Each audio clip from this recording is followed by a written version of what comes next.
Le 22 novembre 2021, la nouvelle circule sur les plateformes de partage. Jean-Pierre Pernaut, l'ancien présentateur du JT de TF1 serait à nouveau touché par le cancer. Après avoir été traité pour un cancer de la prostate en 2019, le journaliste star serait actuellement en train de se battre contre un cancer des poumons. Face à la force de la rumeur, Nathalie Marquet décide de se rendre sur le plateau de Touche pas à mon poste.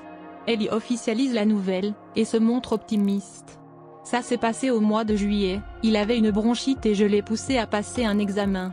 On a découvert que c'était une tumeur. Il s'est fait opérer, tout s'est bien passé mais au mois de septembre, l'autre poumon a été attaqué. C'était un peu plus gros et on ne peut pas réopérer. On est auprès de lui et comme on dit, jamais 203 pouces. On le sait, le cancer du poumon est étroitement lié avec les habitudes du sujet concerné, et il se trouve que le tabac est un facteur de risque déterminant. Or, et ce n'est pas un secret, Jean-Pierre Pernaut est un gros fumeur. Il a même continué à fumer après l'annonce de son cancer.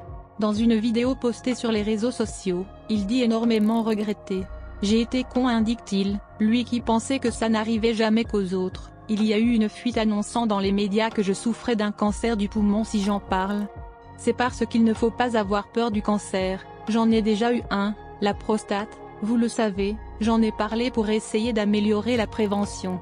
Même chose pour le poumon, j'ai cru que ça ne pouvait arriver qu'aux autres. Pendant des années et des années, on m'a dit d'arrêter de fumer.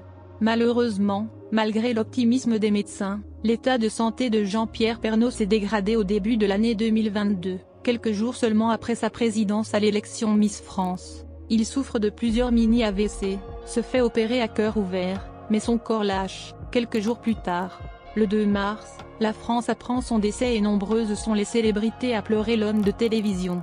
Quelques jours après son décès, le 9 mars 2022, se sont tenues les funérailles de Jean-Pierre Pernaut, à la basilique Sainte-Clotilde de Paris.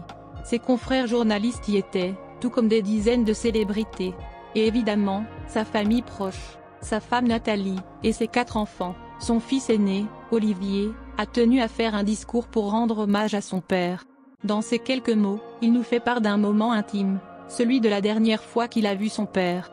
Le magazine Gala a partagé le discours. « Je me souviendrai pour toujours du dernier regard que l'on s'est échangé, la veille de ton opération, quand je suis parti de ta chambre. On avait, je crois, tous les deux l'air un peu inquiets.